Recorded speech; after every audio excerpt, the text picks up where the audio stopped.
Hello and welcome to the AfterParty, Conversations with Spy Party Players. Today I'm joined by Virifaux. Hello. Hello. I invited you on the show because I wanted to talk about behaviourism, which is a sort of sub-strategy or strategy in Spy Party, and you're sort of the most notorious behaviouralist in the community. Behaviorist, yeah. Behaviourist. I also There's spell behaviour with a U, so I make that mistake as well. well, people add like holism, which doesn't make sense to me, but that's like semantics. Okay. So I think I don't know if that's the question that you're asking is how I got to be kind of notorious. It's mostly that I make a lot of I think I play Spy Party of how it's designed. If you think about how like the number of decisions that people make in Spy Party and why they highlight or why they lowlight, the decisions are usually based on a very discrete set of things. Like he visited statues, he might have swapped a statue, the pathing looks wrong, and that's a very small subset of the game. And how I think that I became a notorious as a behaviorist is that Well known. How about that? what I do. Yeah. Hmm? Well known, because right, Notorious kind of frames it like, oh, he's like running against the grain or something. Notorious implies competence. I think how I got kind of to be I guess notorious is that my style encompasses many aspects of the game beyond what people might look at. For example, I pay a lot of attention to conversations. I pay a lot of attention to windows and rejects and whatever. Yeah, it's especially conversations is something that gets less attention because perhaps it's perceived as difficult to like get anything concrete out of watching people talk. At least for beginner to mid-level players. That is definitely right. It's very easy when you're camping. Like if you're new to the game, if you're new to any game, the first thing you think about is how do I win the game? And in terms of Spy Party, that'll be the objectives that are statues, microphone, flirts, and whatever. So it just seems natural that you would find that you would focus in on that. For example, Crazy Kaylee might highlight for statue visits, which implies he might highlight for inspects. And if he did try to muddy up his highlights with people who talk in conversation, when it would come time to make a decision of who to pay attention to, and he'd need a quick glance of who's visited statues, his highlights mean nothing because all of a sudden his highlights means both inspects and people who talk or people who do random shit for no reason. Yeah, that's I think perhaps a like challenge that I and perhaps many other people who lean a bit too much on like camping for concrete details is that camping sort of involves like going through a routine, and because of that, you're likely to often sort of ignore previous suspicions you had and like still look over the statues, even if you're thinking that the person doesn't need to swap. Or stuff like that. Yeah. Something that kind of irks me about like the concepts of behaviorism is that like there's camping and then there's some other magical thing called behaviorism. I think they're very related. I think camping interconnected. is for two. Excuse me. Well, like that's how I think about it. Is that they're interconnected. They both affect each other. Yeah. And there are 2 points about that, and I want to like kind of cover both. One is that camping is a staple, while behaviorism is kind of the I guess the supplement to the staple. And The second is that you can't really do. I forgot what the second point is, but maybe I'll remember later on. But kind of like to kind of accentuate the point, I'll talk about some of the other behaviorists. Fudu, he's someone who's reputed for like specializing in balcony. He knows what balcony games looks like. So anything else that sticks out, or so anything different that happens will stick out like a sore thumb. Is that camping? Not really. So people would put that in terms of behaviorism. Slappy, he gets lots of highlight. He just highlights lots of mission doers. He highlights people who fingerprint. He highlights people who do inspects. And he'll end up with something like 7 highlights, which is a lot of highlights. But then he'll softly rank them by aggressiveness, spywardness, or what have you. No, that's yeah. It's not. Sorry, go on. I'm sorry. So it's not like.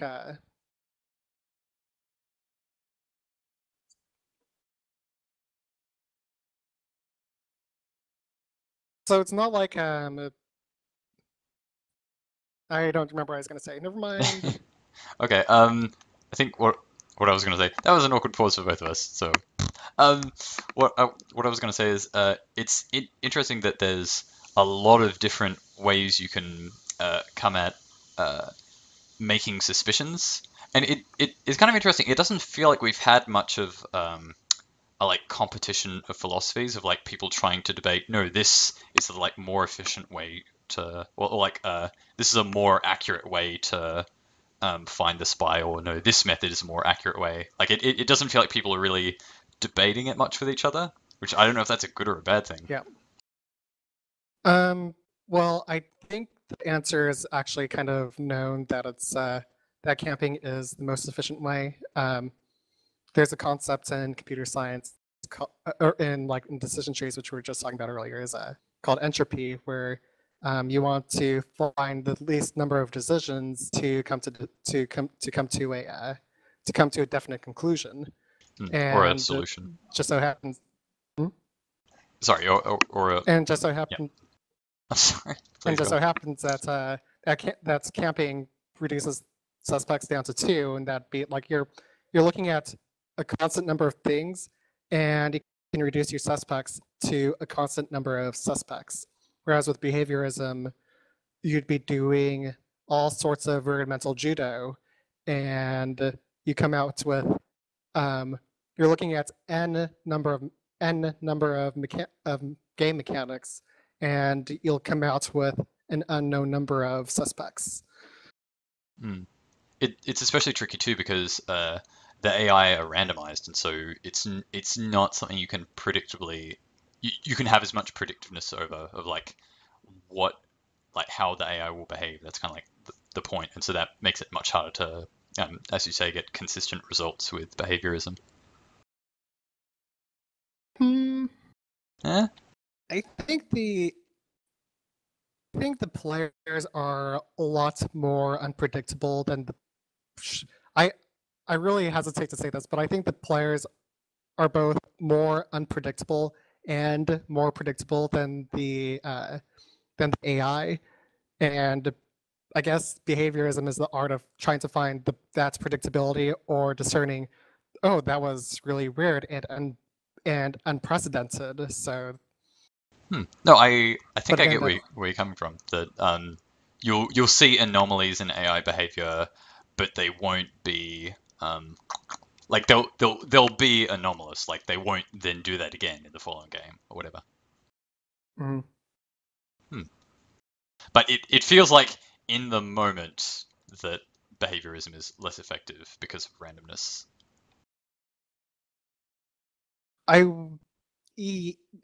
Okay, yes. like for people who don't practice behaviorism, like for people looking at it from the outside. Even though KCM is considered to be the best sniper, and he's a behaviorist.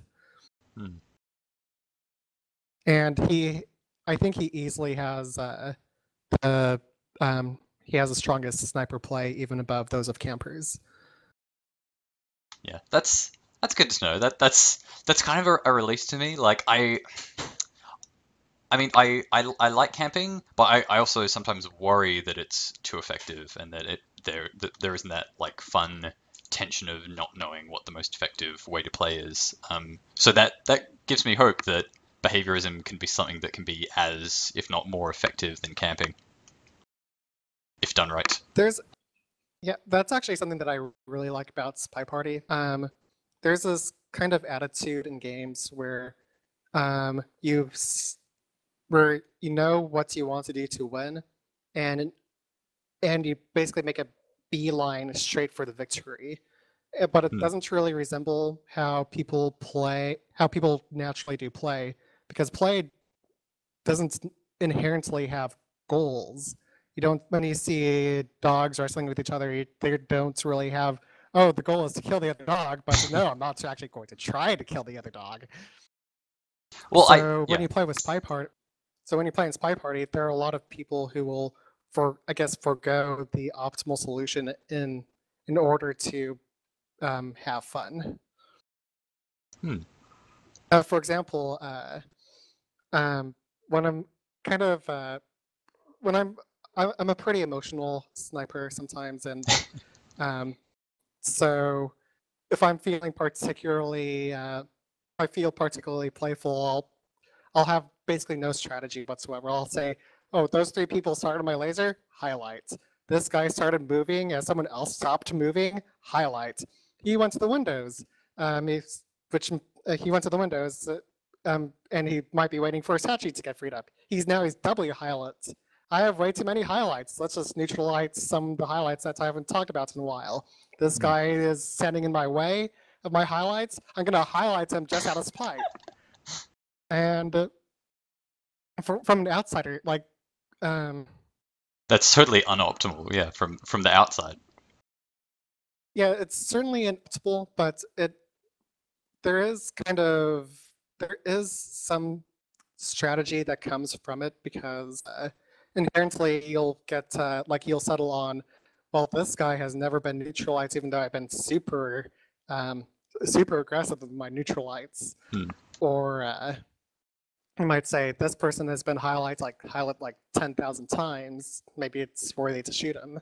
Hmm. Um, and when you play like that, when I play like that, that goes back to like what Spy Party should be. You notice things that you notice when the spy does something worthy of getting less suspicious. You notice this. You notice the sniper actually makes a decision based off of it. Like let's say like Crazy Kaylee, I am I am really sure that he notices how when people go into conversation with a suspect double agent. I know that he does come up with some sort of fiction, like he might be threatening with a double agent, he might be threatening the banana bread, but he doesn't really make any decision based off of it. So He's not he, relying on it. yeah, so like that aspect of the game just doesn't exist because he'll notice it, but he won't make any decision based off of it. Hmm. No, I'm certainly guilty of that too. I'll like suspect the spy for something, but then just go back to my previous patterns and forget about it a minute later. Mm-hmm. Hmm. But yeah, it's interesting the point you were bringing up before of like an analogy to dogs that like um in very like rules heavy games is sort of lost being playful for playing to win. But what you're describing kind of sounds like reaching for a higher peak of winning in that you're doing random semi-random things for entertainment, but it also sounds like you're exercising your intuition to make yourself play better by being able to adapt to different situations and play in silly ways. Like that feels like it's Yeah. still sort of feeding your like skill level. Yep. So how I kind of Spy Party is my number one like the number one game that I think about when I'm trying to think about how I think. So like I've been when I was trying to design an AI, I'd be like, well, what if I do it in Spy Party? Would make sense if I do it in this hierarchy? I guess kind of like an example would be if you're walking to your car exactly what are you thinking about? Are you thinking about going to the car? Are you thinking about walking down the street and then taking a right and then going to the car? Are you thinking about avoiding an obstacle? Or are you thinking about, you know, moving your left foot and then your right foot, and then your left foot and then your right foot? Um, so in terms of Spy Party as a in terms of Spy Party versus other games as games, uh, Call of Duty might have, I really, really, really, really want to kill this person. So so there aren't very many layers of abstraction. Like, I want to kill this person, therefore I need to shoot him, therefore I press the left mouse button.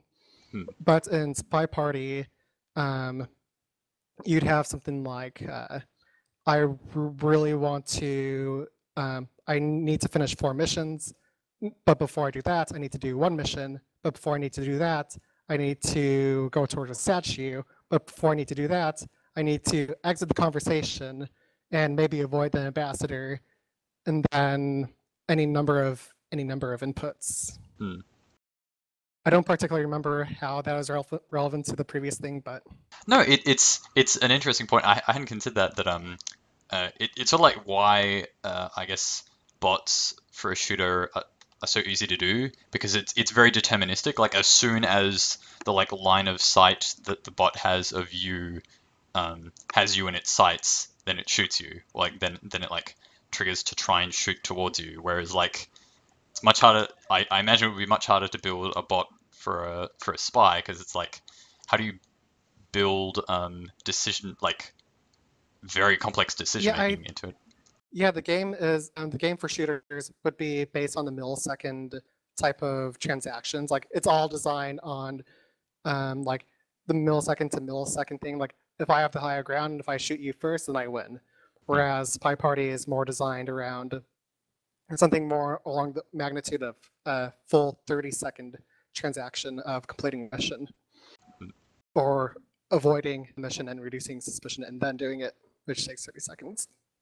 And there's even much like softer behavior stuff, like so something I've really been enjoying is I've been getting better at transfer microfilm, and I feel like it's very subtle learning good timing of when to click the button to do the transfer.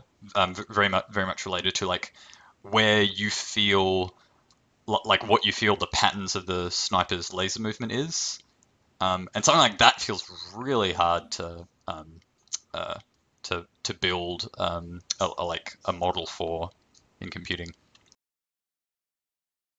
There was a big rambly detail, but that's another thing that comes to mind. Yeah, though you bring up an interesting point in that behaviorism is not necessarily a sniper exclusive trait. It's also a very it's also a spy trait. People will say, I'm going to hang out in conversation for a little bit here, because if I leave, it'll be more suspicious.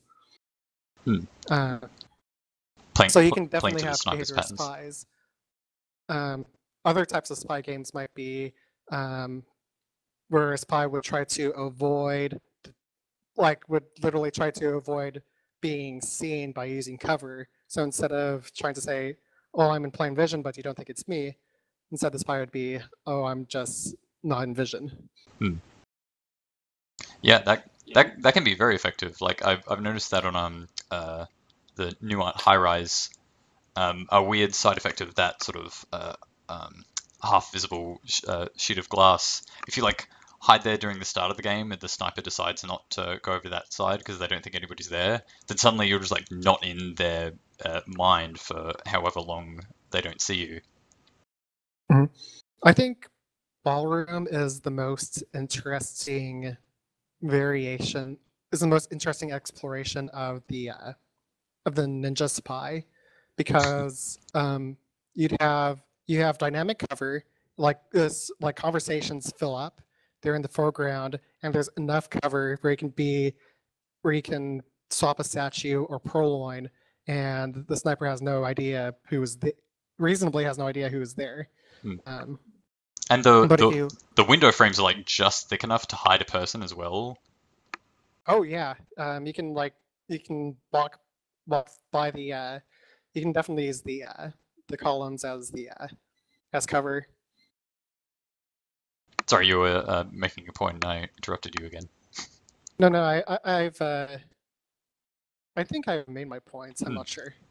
Yeah, no, you're right. There's a lot of it. It's also interesting because it's lots of cover, but it's not overt. It's not like on a larger map like Veranda where it's a U-shaped map and the sniper's base, and it's very obvious to the sniper that from this angle I can't see anyone on the other side.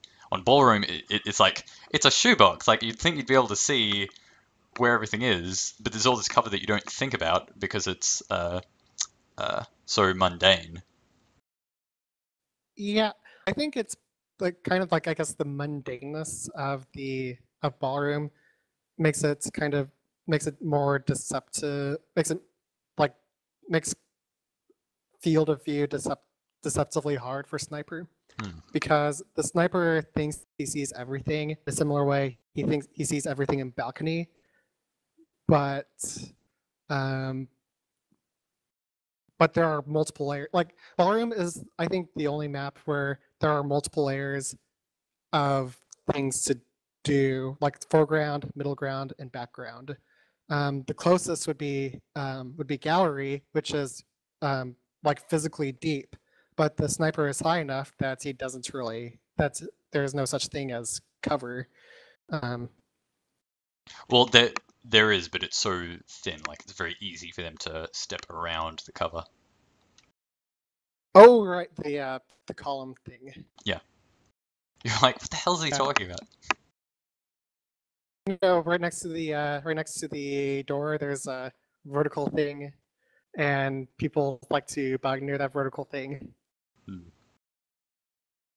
yeah, it's a very good point you brought up about Ballroom. How does that? I don't play much Ballroom, which is weird. I guess when people are picking maps, the ones that have more like overt gimmicks like Veranda or Pan Up or Balcony stick out in people's mind for map selection. Mm-hmm. Or for me. Oh, you play people who like to play Veranda. That's a rare trait. Because people are scared to play Veranda. It just feels a lot more stressful as both spy and sniper.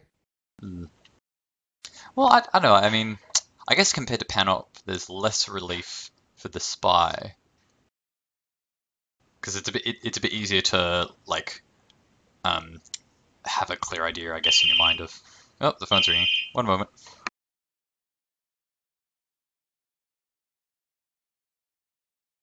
All right, we're good. Sorry for that. Very professional. Anyway, I forget my point, so you say something. Yeah, we were talking about spies. That spies can be behaviorists. I think the point that I want to make there is that the spy, this how competent a player is as sniper comes across, or the sniper's competencies will transfer to a spy's insecurities.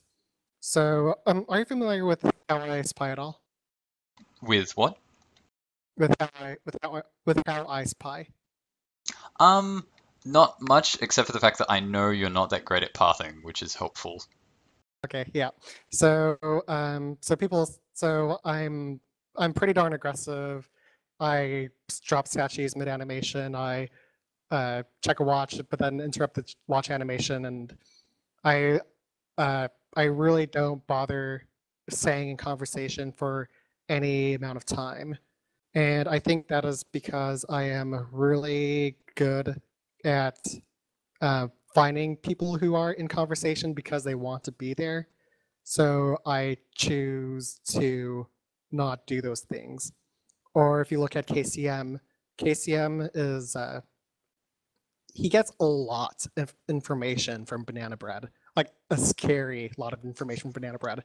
You can be like not suspect at all, but then be jumped top suspect, and then that'll transfer over to as an insecurity as spy, in the form of I will not do Banana Bread. I'll actually remove Banana Bread as a mission on certain maps. Huh, just You know, to even though it's technically easy to do, KCM just knows how dangerous banana bread is. yeah, it's interesting. I was going to say something about contact. That's so look, but it's interesting that point you bring up about KCM because it's his ability to catch contacts is both using behaviorism and camping. Like he has good technique in that he won't, if banana bread goes off, jump straight to low lighting people. He'll first check in his mind, okay, who's out, then watch conversation, then go low light those people. So it's like also good camping technique that he mixes with uh, being able to intuit behavior of the people in conversation. Yeah, in the end, the thing that I think that's when people say you're a behaviorist, I think what they really mean is that you get a lot of information out of what's happening. And when people say KCM is a behaviorist when it comes to spies doing banana breads, it means that when someone else just highlights and lowlights for banana bread, like of course you need to be a good camper in order to get those highlights, but also he can also derive a lot of information from like this person was the most recent in conversation, therefore he has the most to gain from from banana breading. However, this person is not talking. The one who's next to him is the one who's talking. So maybe this person is the one who banana breaded, and he's just waiting for someone to join his conversation. It's like Or he might. yeah. Sorry. Go ahead. It's like constructing evidence on different people. Like, okay, I know these people are suspicious for these reasons, and I know these people are suspicious for these other reasons. Yeah. And since banana bread is, I consider banana bread as one of those missions of opportunity, even though it's so easy to complete. But because it's a mission of opportunity, you do get a lot of information out of it. Another mission of opportunity might be fingerprints. You would the only time you do fingerprints is if you really have the opportunity to do it. It's not something that you can just do at any time, like swap or purloin, or debatably bug, depending on how active or unactive the ambassador has been. But well, it's kind of a point. Yeah. I'd think of bug as an opportunity. Or go ahead. Sorry, I'd think of bug as an opportunistic mission. Yeah, but it's kind of like a point to like how flexible behaviorists treat things. Let's say the ambassador hasn't moved very much at all. It's a reasonable assumption. Then a behavior sniper would say something along the lines of, well, bug hasn't been threatened, therefore it's going to be more difficult for the spy to complete his missions. Whereas if a ambassador had been moving a lot, he'd be able to, it might be a little bit more jumpy. So, but like those aren't that they're really consciously saying. It's more something that they just happen to notice it, and it's influencing their decisions. And then if that's something that the spy can notice, like the ambassador moving around, lots of people jostling into them, then that's something they can be aware of as well. That okay, the sniper is now considering that bug might be done, so they might be more jumpy. Mm-hmm. And like another point of like kind of like the situationalness of behaviorism is that like in old art there is a very discrete like if someone starts talking, you know exactly when they'll end. Like they're in the beginning of their talking animation, therefore I have enough time to look away, look at something else, and look back, and would have protected the bug even though I basically stopped looking at the ambassador. Because if he interrupted the talking animation, then he'd be bugging. but then he'd be like at his arms at the side or still at the beginning of his talking animation instead of the middle or the end. Hmm. And I think that is, I think that is a big contributor to why I'm not a huge fan of new art, is because there's the animations are a lot more subtle, and they don't communicate as much to the sniper. For example, let's say you what do you think a behaviorist would like to keep more? A bug on old artiries or a bug on new artiries? Like, which do they think they'd be more effective at catching? Which one do you think they'd be more effective at catching, and which one do you think would give them the most information, like based on like pathing or whatever? It's tricky because I mean, there's weird tricks people will do, like people will try and twitch next to the ambassador and then bug so that they get the walking bug animation instead of the in conversation bug. Um, I I feel like as sniper, like a behavior sniper, I think they'd prefer old art because no, sorry, yeah, I think they'd prefer new art because there's more detail to the motion of bugging, so there's more chances of them to catch it. Nah. No.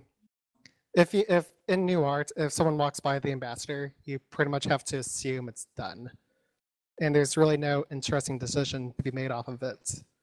In old art, it's a lot easier to see, so therefore be able to make a more reasonable assumption. Like let's take a hypothetical where someone like wraps around them or walks towards the ambassador and wraps around, but then you notice that they have in old arts you might be more easy. You might be might be easier to see that they have a cup in hand or a glass in hand. Oh, he couldn't have bugged there because he has a glass in hand. That's something that's a lot easier to notice in old art. Or let's take another example. If somebody, or I've already mentioned talking, if someone interrupted their talking animation, it'd be pretty darn obvious. But also in new arts, like people talk around their waist, so like it just looks like they're kind of shifting along and bugging anyways. You have to memorize different shifting animations. Like in old arts, you know whether or not someone's bugged based on the very kind of obvious shifts. So I think that like this will come across as complaining, but it's not. The more you make the game about perception, and that's like if you catch it, you win type of way, the less decisions that you can make off of it behaviorally, and therefore it would hurt. It'd make behaviorism a lot less interesting.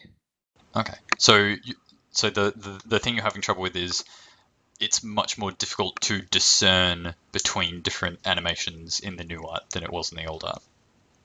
And things just naturally blend because everything is dark, and you can't and it's hard to know if they're talking or not, and they might have a glass, they might not have a glass in hand. Everyone has their own different animations, so you don't know if they're shifting over to bug or not. And some people, their bugs are just so indiscreet that you don't really. That's just not worth the time to look at, anyways. Yeah, there's the other challenge as well that this will eventually get tweaked, but for out of conversation bugs, there's no lean at all, and so that makes it even harder for that. I didn't catch that. Oh, sorry. For bugs that aren't in a conversation circle, there's even less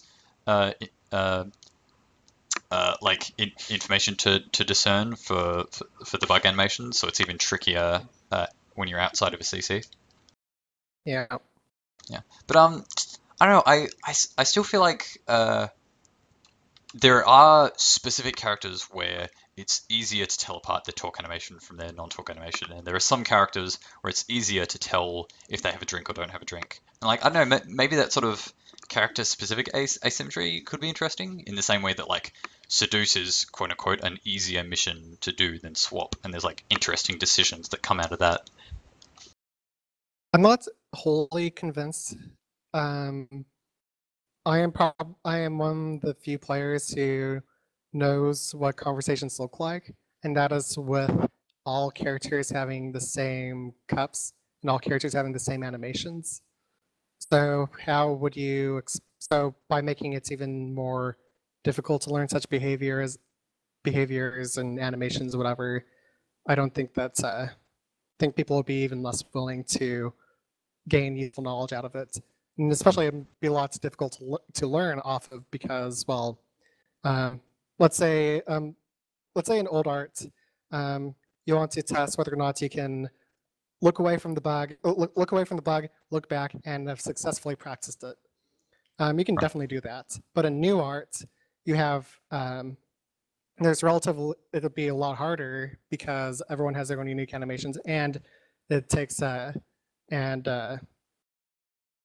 and everything is just so instant that like in like let's take the walking bug. In old art, you kind of plan ahead. You have to prepare basically a runway for a rook's move space away in order to bug parallel to the or perpendicular to the sniper.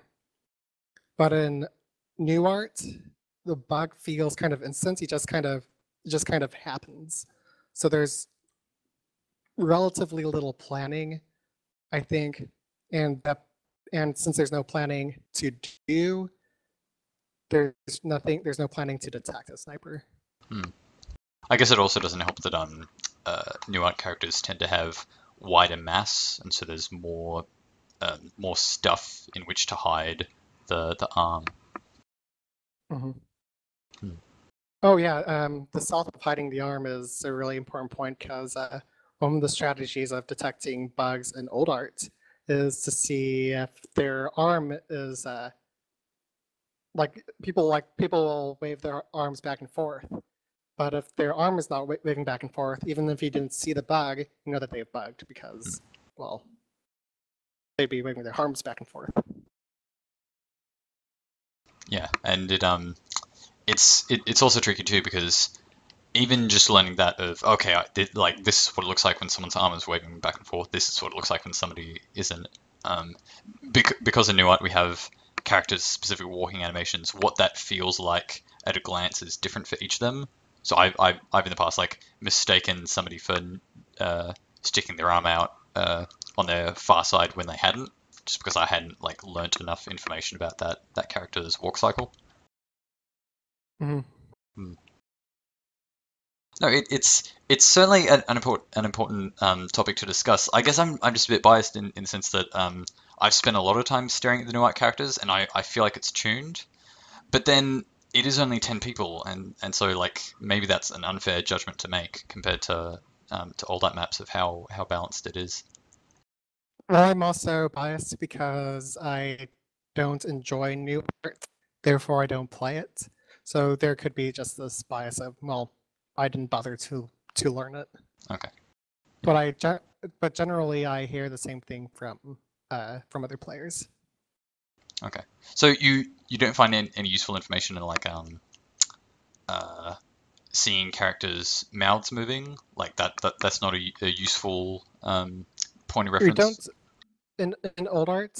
You look at their arms, like their entire body talks, and you know who's talking and whether or not they interrupted someone. Like in old arts, you know who talked first, you know who talked second. In new arts, you have no idea the order in which people talk, which is pretty important. You don't know if they've started talking, just stopped talk. It's just really hard to get information out of what's happening in the party. Pardon because everything's so subtle, part because everything is dark and blends in together, and part of it is just every character has unique animations. Yeah, it's I don't know, that's tough because it's as I said, I'm biased because I've found it's been easy enough to manage, but that's as someone who's like stared at the Nuart characters for a long time. But you may very well be right that it's um, tuning it too far to the side of obfuscation for the sniper. Hmm. And then there's, Yeah, I think sorry, the John. interesting parts of, I guess, by party is how much the sniper is deducing the strategy of the spy, and how the spy is able to and how the spy is able to act despite being paid attention to. So in the sniper's point of view, if there's a,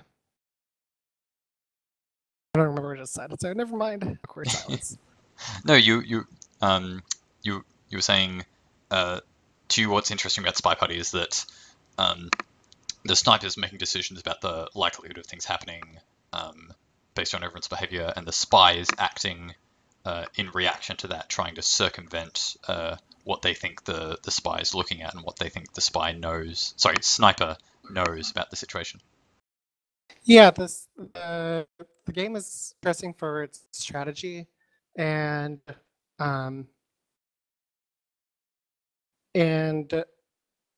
there's a, I really hesitate to say this, but there's I guess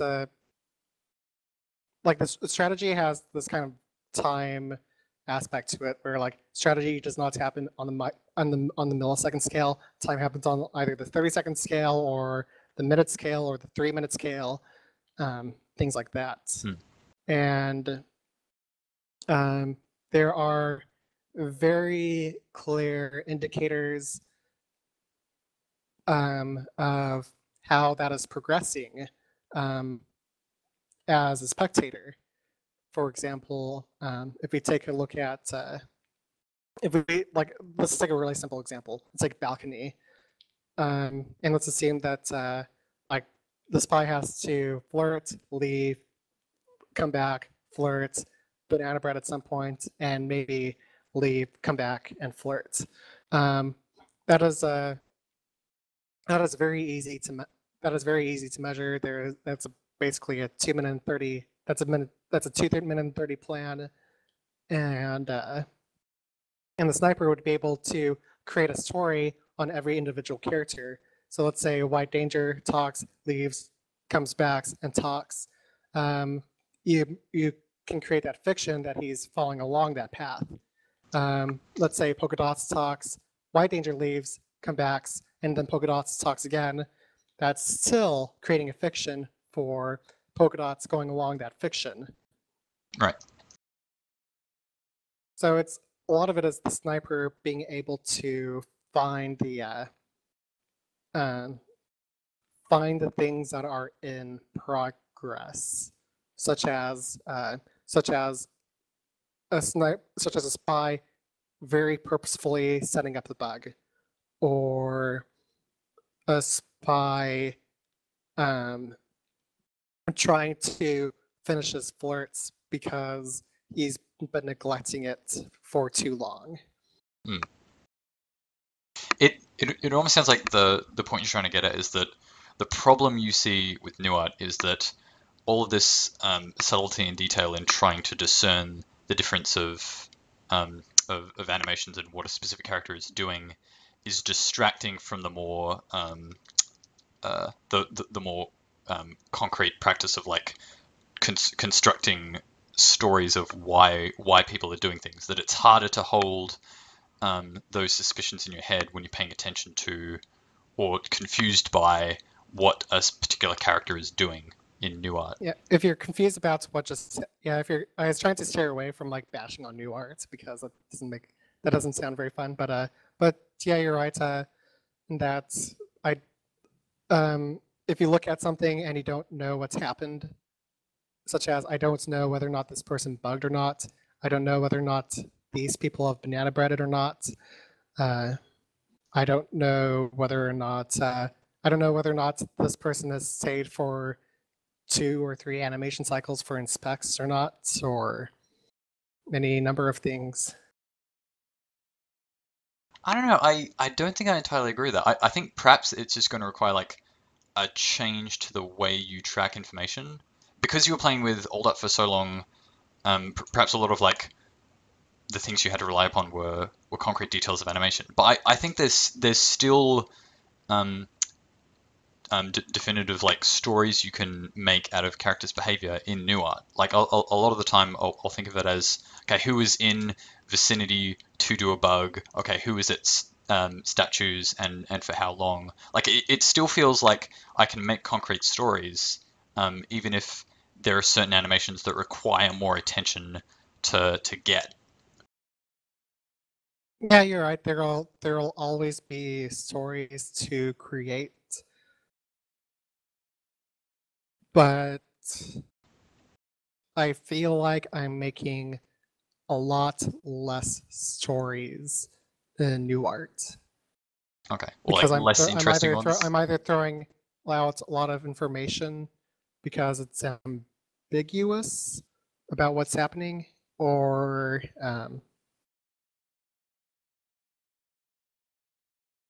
yeah. So yeah, it's the ambiguity that's worrying you. You think it might be taking away some of the strategic depth. Yeah, maybe. I mean, I haven't really given a lot of thought to new art. I mean, part of it is because there aren't very many maps for new art. I mean, old art has ballroom, balcony, veranda, panel. There's a lot of maps, and new art really only has one actual map. Yeah, and it might also the issues you're describing might become more exacerbated as we move into like 15 and 20 people in a room.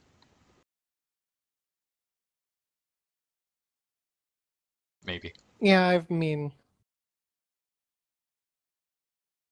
there's a. I don't think the number of there is certainly aspects of increasing the number of people in order to create more stories, and new art. There aren't very many characters, and the stories aren't all that long, because it's any four of 8, and the map is just so small that you don't get very much information. Like one of my strategies for ballroom and veranda is to highlight everyone on the left side of the room, and at the very beginning of the game, and then see where they end up. And I might come up with a very interesting story of, well, this guy stayed on the left side and he's doing nothing, or this guy was on the left side, now he's going to the right side just to flirt with this neutral character. Or I'll say this person went to an empty conversation, but then a neutral light came over and chased down that highlight. So right off the bat, I'll be able to get a lot more information simply from the simply from the size of the map, how many characters there are. So yeah, there is certainly a quantity type of problem going on here. No, that's interesting. That form of strategy sounds interesting because it feels like it'll be really thrown into chaos when dossiers are brought in.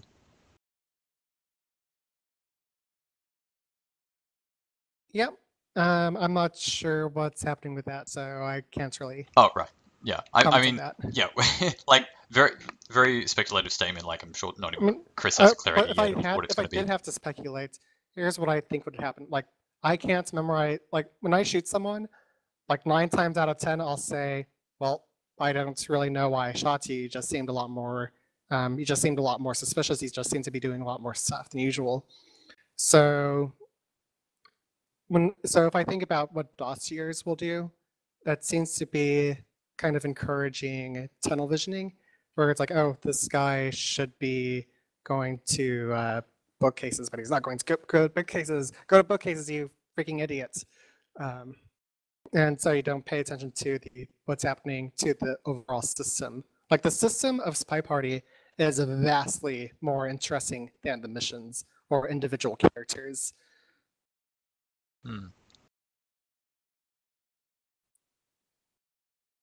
Like here are just a few systems that exist. Briefcases with briefcase canceling, going to a statue, and people can go to the same statue pad, but then get neglected. People who go into an empty conversation, but opt to leave in the first animation cycle, because then if you're the spy, you'd want to avoid those conversations, so that way that person would walk around and do more suspicious things. Talking with a suspected double agent, because then he's definitely not flirting. Talking with ambassador, going towards using Windows as an intermediary part, so like going from conversation to window to the next conversation just to see where people end up, which I think is fairly absent in new art, because you just use conversations as your intermediary. Well, you could count the painting pad as well. Yeah. But that's in between several things, so I don't really consider that. Right. Bookcases, like one of my I guess spy strategies is, if I have a microfilm, I'll go towards the other bookcase. I'll walk away from that other bookcase and go back to it, so that way it'll look like I'm returning the book to the correct bookcase. That doesn't seem to happen. That seems to be really hard, just based on how new high-rise is designed. Like it's just really compact. Yeah. You can generally keep track of where people came from. Yeah. Okay. These like, are all really. Go ahead. Sorry. No, you go. So I guess the point is, systems are super interesting. There should be a lot more systems. There should be more, I guess, conversation etiquette stuff. There should be more damning things that's player. Sorry, excuse me. There should be more. There should be more things that the spy has to be aware of if he wants to fit in with the party. Okay. Well, I mean, dossiers might fit that bill, but the point you're expressing concern about is that you'd be able to tunnel on a character and know fairly quickly that they're acting out of character. Yeah, it goes against like really organic play. So, for example, let's take I mentioned earlier Slappy Davis's strategy of like get a bunch of highlights and make soft and kind of weigh people individually. That might work if you know individual characters very well, but then like it doesn't seem like there's very much return on the investment to learn every single new character, as opposed to learning a new system. Right. Or if you look at how I do things, I highlight, neutralize, and low light like candy, and I don't really make any decisions. Like I make lots of decisions in aggregate, and it's not very specific things. And a dossier sounds like a very specific. Yeah. Yeah. Or KCM, he does like banana bread stuff, and all of that is interesting because like how parties work is interesting, how people move, how long they're stuck in conversations are interesting. And I don't particularly see how I'm being very, very biased in my expertise in Spy Party, but I don't particularly see how making individual, like forcing the spy to not play his own play style would make things interesting. Okay. Yeah. No, I can see the point you're trying to make, or you are making. Yeah, dossiers are kind of like the designer telling the spy how to play, almost. Is as opposed to you're in a party, now go have fun. Yeah, having judgment on the way you're behaving seems restricting. Mm-hmm. I mean, I guess that's that feels to me like the way that all of Spy Party works, but the benefit there is that that's constantly changing. There's a constantly changing idea that each opponent has of the way the other person is going to behave. So it's the fact that it's something that's consistent that you're being judged for. But then it's also a very human element, so you have a choice of whether or not, like, okay, I mentioned before how players get kind of a reputation. I mentioned Voodoo, I mentioned Slappy Davis, I mentioned KCM, I mentioned Crazy Kaylee. They all have very distinct styles. And I think that exists because because the game isn't telling you what to do. For example, let's take StarCraft. StarCraft is designed based on counters. Like the Immortal cannot take more than 5 damage at a time. Therefore, you should use someone who does a lot of small damage a lot of the time. Okay. So, and that's really, and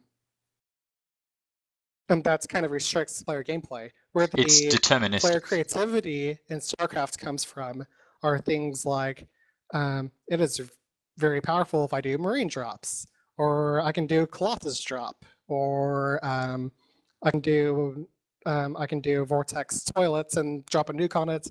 Everyone comes out and everyone dies. So the creativity in StarCraft is not designed.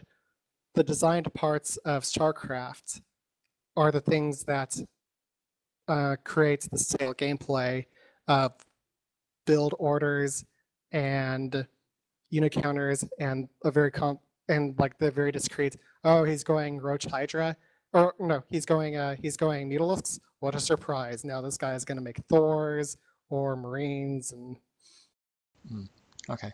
it's not very expressive. Right. So, like, it's a very interesting challenge you bring up, but I still feel like even if it doesn't work, it's still like worth it trying out dossiers to see how they work. Can you think of like any way in which a dossier system could work in which it's not restricting the player? Like, is that even possible, or is it by the very nature of having character-specific habits doomed to fail? I haven't thought too much about how to make it work. I guess if there are more like the examples that Checker says, this guy likes to take drinks and this guy really likes books. That's an example of a restrictive type of gameplay thing.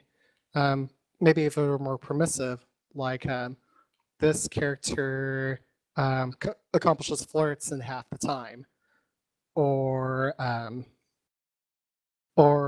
this guy just really likes leaving conversations. I don't know. Okay, Or maybe so this guy has a whole mission that's available only to him. I don't know. okay, so stuff that's less stuff that the sniper can't just go a checklist through everyone and go, okay, are they doing these things? Yes. Are they doing these things? Yes. Are they doing these things? No, they're the spy. I think things that don't for I haven't really thought too much about it, but if I had to put a word on it, it'd be don't tell the gamer what to do. Wait, don't tell the camera? Don't tell the gamer to do. Oh, like right. Don't tell like if you're presenting a drink, you're presenting the choice of either to reject, purloin, or take a drink, and the game does not and no one judges you for doing any of those three. Except for the other player. And your Except point, if you, yeah. except if you purloined. Yeah. But like, is your point then that having dossiers is the game judging the player? I don't know. Well, I mean, maybe if it's kind of like a thing where like, so spies, they have a natural stress, and that's they have to accomplish a number of missions in a certain amount of time. But if the thing that prevents them from doing things is, I don't even see it being all that like unless if the sniper and unless if the sniper can, like, the sniper has like a cheat sheet of like, okay, can mouse over this guy definitely goes to bookcases more often, and the spy knows, and the spy has the dossier also available to him no matter what. Like, oh, my character goes to microfilm, goes to bookcases a lot. Then I guess I can kind of see it, because then it's public information about how they should behave. Like, if there's something that I really don't like about Spy Party, is that there's there used to be this kind of like arms race of particularly secret information that only the AI can do, and it's really, really disappointing to play a game where you leave mid animation and then you get shot for it.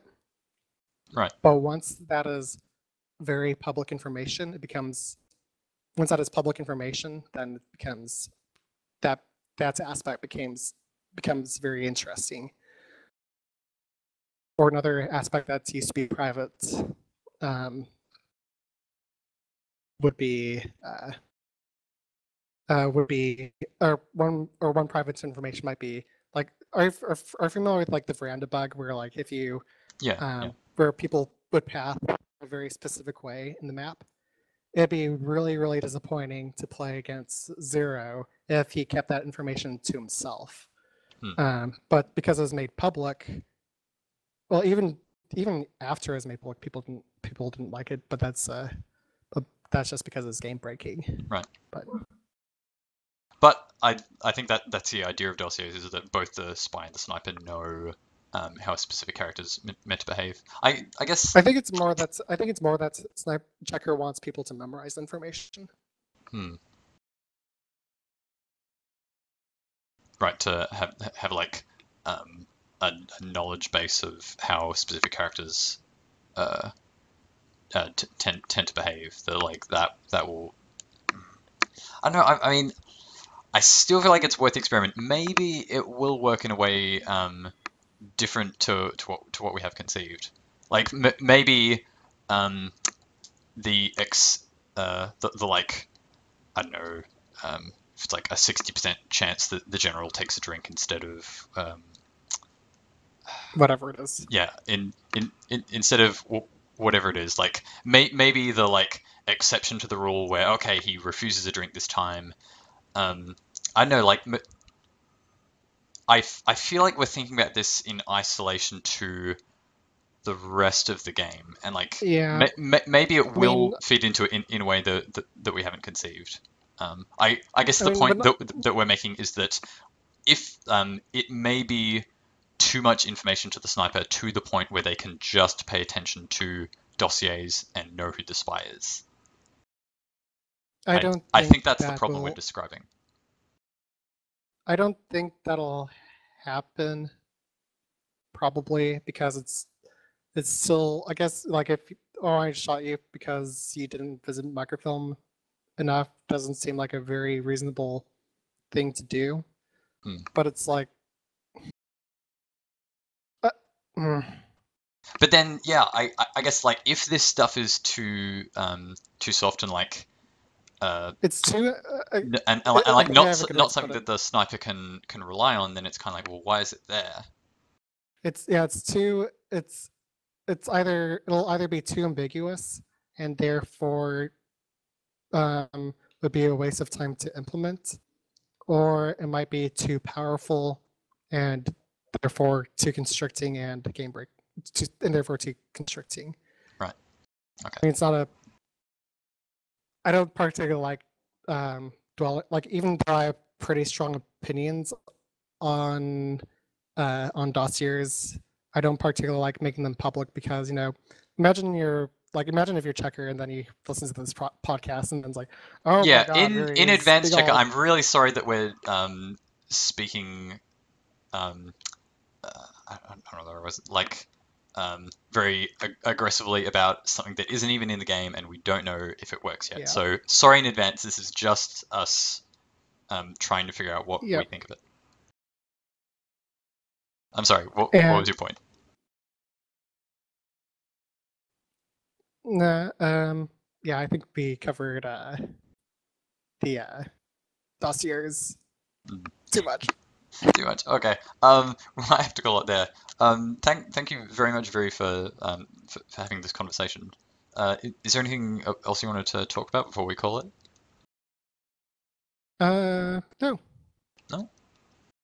All right, cool. Well, thank you very much for taking part. Actually, Wait, yes? Go. there is a little bit of something. When